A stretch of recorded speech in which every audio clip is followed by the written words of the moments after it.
রাজধানীর বিজয়নগরে আইনশৃঙ্খলা বাহিনীর হামলায় গুরুতর আহত হয়েছেন গণ অধিকার পরিষদের সভাপতি নুরুল হক নূর। বর্তমানে তিনি ঢাকা মেডিকেল কলেজ ঢামেক হাসপাতালের নিবিড় পরিচর্যা কেন্দ্র আইসিইউতে চিকিৎসাধীন রয়েছেন। চিকিৎসকরা জানিয়েছেন নূরের মাথার হাড়, নাক ও ডান পাশের চোয়ালের হাড় ভেঙে গেছে।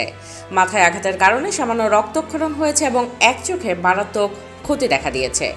যদিও তিনি এখন স্থিতিশীল, তবে চিকিৎসকরা তাকে এখনও শঙ্কামুক্ত ঘোষণা করতে পারছেন না।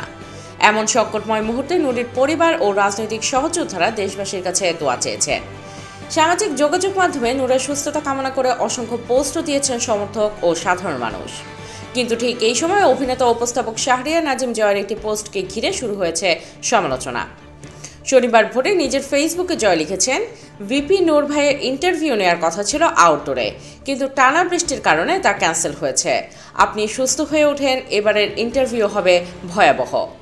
জয়ের লেখা নূরের সমর্থকদের বিরক্তির কারণ হয়ে দাঁড়িয়েছে। কেউ মন্তব্য করেছেন, এই সময় ইন্টারভিউ নয়, দোয়া দরকার নূর ভাইয়ের জন্য। আরেকজন লিখেছেন, আপনার কথাই মনে হচ্ছে মনুষ্যত্ব হারিয়ে যাচ্ছে আসলেই। কারো মতে জয় সবসময় আলোচনায় থাকতে চেয়ে এমন মন্তব্য করেছেন। Desk report, hard news.